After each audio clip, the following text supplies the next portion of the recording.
shear resistance oblique strength of RCC या concrete beam.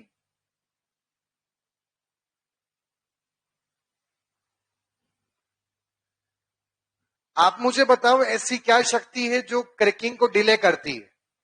वो कौन सी चीज क्रैकिंग को रोकती है? स्टायरप्स? तो कंप्रेशन, कन्फाइनमेंट, मेन चीज क्या है? और जिन जिन चीज से कन्फाइनमेंट आएगी, बढ़ेगी, उन चीज से शियर रेजिस्टेंस इंप्रूव होगा, और जिन जिन से कन्फाइनमेंट कम होगी, उन चीज से शियर रेजिस्टेंस कम हो जाएगी। अरे हाँ या ना? इतनी बात समझ में? अब शियर रेजिस्टेंस या शियर स्ट्रेंथ उन चीज के कारण आएगी, या उन के कारण किसी कंक्रीट बीम में शियर स्ट्रेंथ होता है जो जो कन्फाइनमेंट इंपार्ट करते हैं। अब अगर कंक्रीट की बात करूं तो कंक्रीट किससे मिलकर बनता है? Cement, sand, aggregates.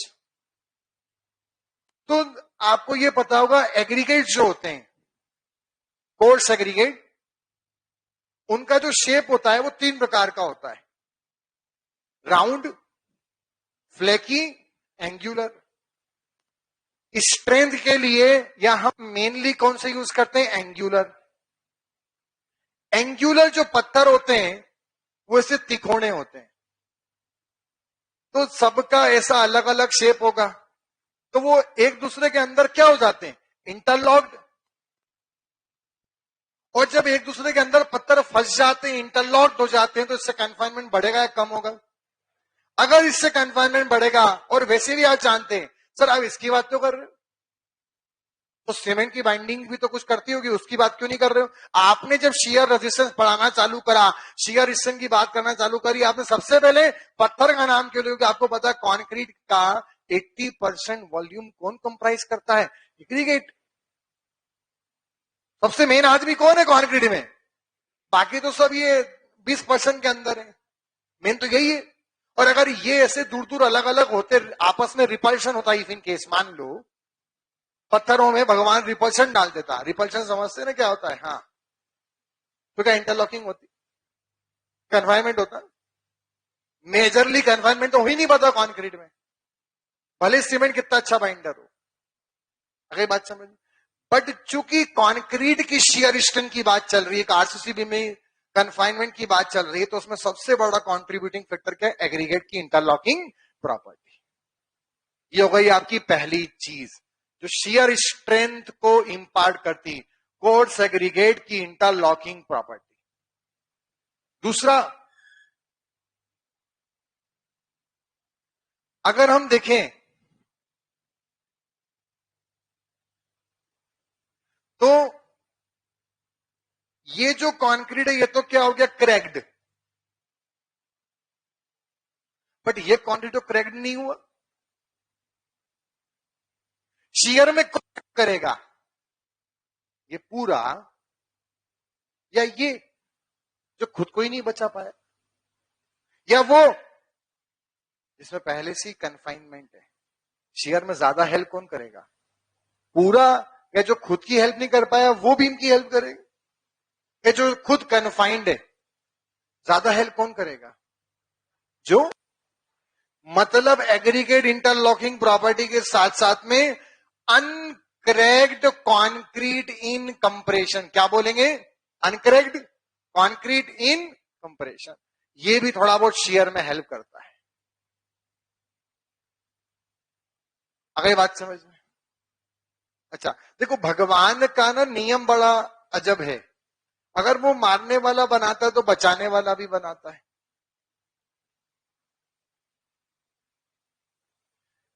ये जो शियर स्ट्रेस है क्यू या टाउ वी, जो बोलना है बोलो, इसको लाया कौन? We upon BJD. वी कौन है? Shear force. वो क्या लाया था? बेंडिंग मोमेंट का वेरिएशन। उससे क्या हुआ था? अनबैलेंस टेंशन, मतलब डॉवेल फोर्स। कुल मिलाकर वी क्या लाया? Dowel force. Dowel force V के कारण वी मतलब आपस में की चीज है। वी है तो डॉवेल फोर्स है, वी नहीं है तो डॉवेल फोर्स। तो अगर कहीं पर एक मारने वाला है, खींचने वाला है, डीटी है, देखो रोकने वाला भी तो होगा। अरे हाँ या ना? अगर मान लो कि डीटी होता ही नहीं, डीटी होता ही नहीं, डबल फोर्स होता ही नहीं, तो क्या फिर शियर स्ट्रेस आते? नहीं आते। डबल फोर्स है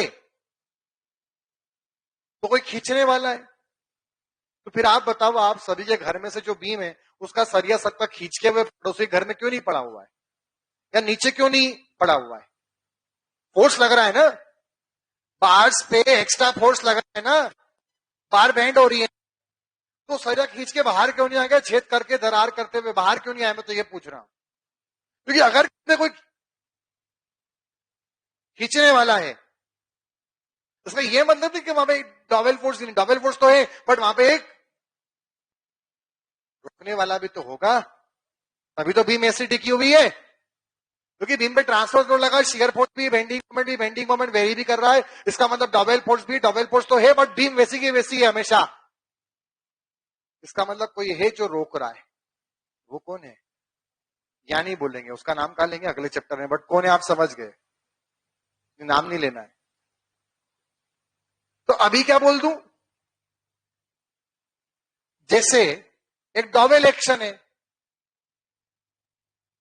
तो ये बॉन्ड जो है ये एक प्रकार से डबल रिएक्शन ही तो है। अरे हाँ या ना? वो डबल रिएक्शन कहां लग रही है? पूरी बीम में, बार के क्रॉस सेक्शन में, कि बार की लंबाई में?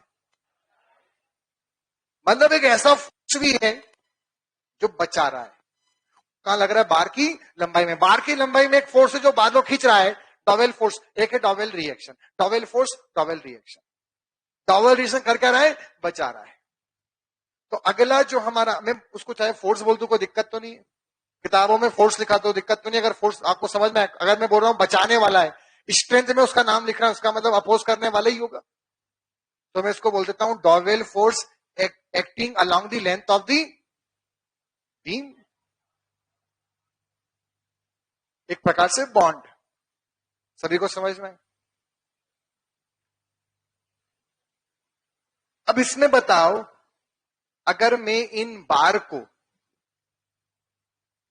जो टेंशन बार है, ऊपर कंप्रेशन बार है, ये कंक्रीट है, अगर इतना ही सिर्फ देता हूं, सुनना ध्यान से, अगर कंक्रीट की बीम दिया, बीडी दिया, एसी दिया, एसटी दिया, तब भी उसमें एग्रीगेट इंटरलॉकिंग प्रॉपर्टी आ जाएगी। हाँ, अरे एग्रीगेट इंटरलॉकिंग प्रॉपर्टी तो आ ही जाएगी ना, पत्थर तो है ना, कंक्रीट भी है तो ये भी आ जाएगा, एएसटी भी है तो बॉन्ड भी है, तो ये सब तो हो ही जाएंगे। मतलब ये वह ताकत है आरसीसी बीम की जो वो बिना स्टायरप के प्राप्त कर सकता है या अपने अंदर वहन करता है। हाँ या ना? This is the sheer strength of the beam without any stirrup. अरे हाँ ना तो बोल लो, जो एक बीम के अंदर भी है, जो स्लेब में भी हो, जो फुटिंग में भी। अब अगर मान लो कि मैं अगर एएसटी वाले को, सरिये को, जिसमें डबल फोर्स लग रहा है, उसको अगर ऐसे अलग अलग सरिये से इस गाय को खूंटे से बांध दूं, तो क्या तो भी थोड़ा बहुत शियर रेजिस्टेंस बढ़ेगा कि नहीं बढ़ेगा? हाँ या ना?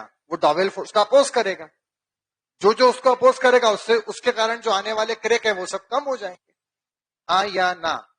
तो मतलब अगर मैंने स्टायरप प्रोवाइड करी, ये इफ की बहुत बड़ी महिमा है, करी तो वो भी हेल्प करेगा, नहीं करी तो ये तो है ही।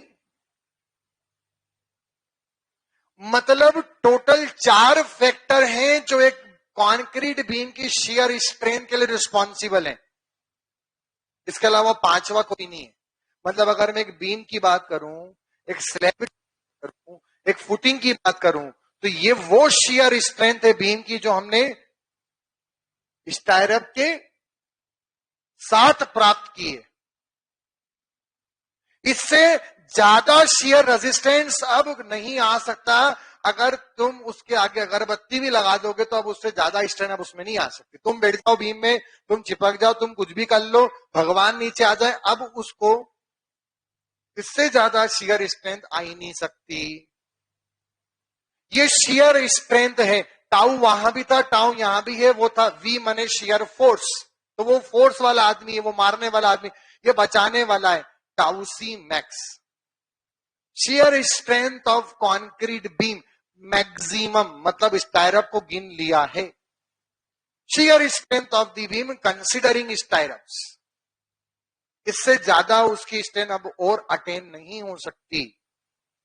This is the shear strength of RCC beam without, मतलब ये सिर्फ कॉन्क्रीट की है, टाउ सी।